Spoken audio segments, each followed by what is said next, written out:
नमस्ते। हमेशा खुश रहो बिटियाओ। Myself doctor Hina Mewada, assistant professor, Jyoti Vidyapeeth women's university, department of प्रसूति एंड स्त्री रोग, फैकल्टी ऑफ आयुर्वेदिक साइंस। पिछली क्लास में हमने योनि व्यापत के लक्षण और उपद्रव के बारे में चर्चा की थी। तो आज के सेशन में हम आगे योनि व्यापत की चिकित्सा पढ़ेंगे। योनि व्यापत की चिकित्सा पढ़ने से पहले हमें ये जानना जरूरी है कि कौन से योनि व्यापत चिकित्सा योग्य हैं, कौन से योनि व्यापत में चिकित्सा नहीं करनी चाहिए। तो आचार्य सुश्रुत ने इसकी साध्यता असाध्यता बताते हुए कहा है, पंच असाध्य भवन्ति मां योन्यः सर्वदोषजा, यानी जो सन्निपातज योनि रोग है वह असाध्य है। तो आचार्य सुश्रुत ने, मैंने पिछली क्लास में बताया था कि आचार्य सुश्रुत ने 5 योनि व्यापक सन्निपातज बताए हैं, जो कि संधि, फलिनी, महती, सूचिवक्त्रा और सर्वजा, ये 5 है। तो ये पांचों असाध्य होते हैं। अब हम बात करते हैं चिकित्सा सूत्र की। तो सबसे पहला चिकित्सा सूत्र है वात समन चिकित्सा, यानी सभी योनि व्यापक में वात समन चिकित्सा करनी है। आचार्य चरक ने कहा है, न ही वाताद्रते योनि नारीणाम संप्रदोष्यति समयत्वतमन्यस्य कुर्यात् दोषस्य भेषजम, यानी वात के बिना कोई भी योनि रोग नहीं प्रदूषित होता है, इसलिए वात समन ही सबसे पहली चिकित्सा है योनि रोग में। नेक्स्ट हम बात करते हैं शोधन चिकित्सा की। तो आचार्य चरक ने कहा है, सर्वाम व्यापन्न योनिम तो कर्मभिर्वमनादिभिः मृदुभिः पंचभिः नारी स्निग्ध स्विन्नाम उपाचरेत, यानी सर्वव्यापन्न योनिम, यानी सभी योनि व्यापद में, मृदुभिर पंचभी कर्मभिर वमनादिभिः, यानी मृदु पंच कर्म, वमन आदि पंच कर्म, स्निग्ध और स्विन्न होने के बाद करने हैं, यानी सभी योनि व्यापद में स्नेहन और स्वेदन कराने के बाद मृदु वमन आदि पंचकर्म करवाने हैं। थर्ड चिकित्सा सूत्र समन चिकित्सा है। तो उसमें आचार्य चरक ने कहा है, सर्वतः सविशुद्धायाः शेष कर्म विधीयते, यानी सभी प्रकार से शुद्ध हो जाने पर, यानी शोधन चिकित्सा कंप्लीट हो जाने के बाद शेष कर्म विधीयते, शेष कर्म करने चाहिए। शेष कर्म से हम यहाँ उत्तर बस्ती, अभ्यंग, पिचु, प्रलेप और परिसेप ले सकते हैं, जो कि बचे हुए दोषों का समन करेगी। और वात व्याधि हर कर्म वातार्ता नाम सदाहिता, वात व्याधि में या वातल योनि व्यापद में वात व्याधि हर चिकित्सा करनी है। सभी व्यापद में वैसे तो वात व्याधि हर चिकित्सा करनी है, लेकिन महायोनि और वातला में विशेष रूप से वात व्याधि हर चिकित्सा करनी है। इसी तरह आचार्य सुश्रुत ने कहा है, प्रतिदोषम तो साध्यासु स्नेहादिकर्म इष्यते दद्यात् उत्तर बस्तिश्च विशेषण यथोदितान, यानी दोषों के अकॉर्डिंग स्नेह आदि कर्म करने हैं और फिर उसके बाद उत्तर बस्ती का दोषों का अनुबंध देखकर या दोषों के अकॉर्डिंग उत्तर बस्ती देनी है। नेक्स्ट चिकित्सा विशिष्ट चिकित्सा। तो इसमें आचार्य ने कहा है, शुक्र आर्तव दोषः स्तन रोगाश्च कीर्तिता, यानी शुक्र आर्तव आदि दोष, आदि से यहाँ पर धात्री दोष भी ले सकते हैं। तो शुक्र आर्तव और धात्री दोष चिकित्सा करनी है। स्तन रोगों में वर्णित चिकित्सा करनी है। क्लेव्य स्थानानि, यानी क्लेव्य की चिकित्सा करनी है। मूढ़ गर्भस्य विधिरेव, यानी मूढ़ गर्भ वर्णित चिकित्सा भी योनि व्यापद में करनी है। गर्भिणी प्रतिरोगेषु चिकित्सा चाप्युद्राहर्ता सर्वथा ताम प्रयोजितम योनि व्यापत्सु बुद्धिमान, और गर्भिणी व्याकरण वर्णित चिकित्सा भी यहाँ पर हमें करनी है। अपप्रजाता रोगाश्च चिकित्सित उत्तराद भीषक, और जो अपप्रजाता की चिकित्सा है वो उत्तर तंत्र में बताई गई है, वो भी यहाँ पर हमें करनी है योनि व्यापत की चिकित्सा में। अब सामान्य योनि व्यापद में कुछ कल्पनाएं बताई हैं, कुछ औषधियां बताई हैं, जिनमें से पुष्यानुक चूर्ण और दशमूल चूर्ण का प्रयोग बताया है।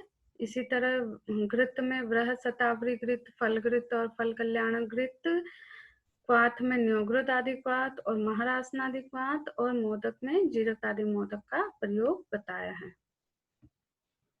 बाह्य चिकित्सा की बात करें तो सभी योनि व्यापद में मूसक क्वाथ सिद्ध तेल का पिच्चू धारण करवाना है। बस्ती में 2 या 3 आस्थापन देकर उत्तर बस्ती देनी है। बस्ती में पलास, निरु बस्ती, शतावरी आदि अनुवासन बस्ती और बलादी यमक अनुवासन यहाँ प्रयोग कर सकते हैं। प्रक्षालन 10 मूल क्वाथ, पंचवल्कल क्वाथ और त्रिफला क्वाथ से करवाना है, और वृषवसा और गोघृत का योनि पूरण का प्रयोग के लिए कहा गया है। अब हम विशिष्ट चिकित्सा में वातज योनि व्यापद की चिकित्सा की बात करते हैं। तो आचार्य ने कहा है स्नेह स्वेद वस्ती आदि वातजाश्वा अनिलापहम, यानी स्नेहन, स्वेदन और वस्ती इसका चिकित्सा सूत्र है। तो स्नेहन हम उष्ण और स्निग्ध द्रव्यों से सिद्ध स्नेह के अभ्यंग, पिच्चू, परिसेक आदि से योनि का स्नेहन करवा सकते हैं। स्वेदन करवाने के लिए नाड़ी और कुंभी स्वेद, आनुपोदक मांसरस, तिल और तंडुल शीर और अस्म, प्रस्तर और संकर टाइप का स्वेद यहाँ पर यूज करने के लिए कहा है वातज योनि व्यापक में। रासनादी तेल और गुड़ुच्यादि तेल का पिच्चू धारण करवाना है। हिंसरा का योनि में कल्क धारण करवाना है। गुड़ुच्यादि तेल के अनुवासन बस्ती और कास्मरियादि घृत और शतावरी आदि घृत का पान करवाने के लिए कहा है वातज योनि व्यापद चिकित्सा में। पित्तज योनि व्यापद की चिकित्सा में आचार्य चरक ने कहा है कार्ये रक्त पित्तग्नम शीतम पित्त कृतासुच, यानी लाइन ऑफ ट्रीटमेंट शीतल और रक्त पित्तहर चिकित्सा है पित्तज योनि व्यापद में। तो यहाँ पर सेक, अभ्यंग और पिच्चू जो भी यूज करने हैं वो शीतल और पित्तनाशक द्रव्य से सिद्ध औषधि होनी चाहिए। उत्तर बस्ती यहाँ पर मधुक सिद्ध क्षीर की या मधुर द्रव्यों से सिद्ध क्षीर की उत्तर बस्ती देनी है। पंचवल्कल का कल्क योनि में धारण करवाना है और जीवन्य गण सिद्ध घृत, बृहत शतावरी घृत और लघु फल घृत का पान करवाना है। अब हम बात करते हैं कफज योनि व्यापक चिकित्सा की। तो आचार्य चरक ने कहा है श्लेष्म जाशु च रुक्षोष्णम कर्म कुर्यात विचक्षणम, रुक्ष और उष्ण चिकित्सा कफज योनि रोग में करनी है। स्पेशली कफज योनि रोग में वर्ती का प्रयोग बताया है, जिसमें पिप्पली, मरीच, सैंधव और सतावा निर्मित वर्ती, वराह पित्त से भावित वस्त्र से निर्मित वर्ती, यवचूर्ण, माशचूर्ण, सैंधव और इन सबको अर्क दुग्ध से भावित करके बनाई गई वर्ती का प्रयोग बताया है। श्लेष्मज योनि व्यापद में बस्ती कटु द्रव्यों में गोमूत्र मिलाकर देनी चाहिए और त्रिवृत कल्क का धारण कराना है। सूरामंड का योनि पिच्चू धारण करवाना है और कफज योनि रोग में तेल, सिदु, यवन और पथ्यारिष्ट को पथ्य बताया है। सन्निपातिक योनि रोग की चिकित्सा में आचार्य चरक ने कहा है सन्निपाते विमिश्रितु संसृष्टासु च कार्येत, यानी सन्निपात में तीनों दोष की मिश्रित चिकित्सा और संसृष्ट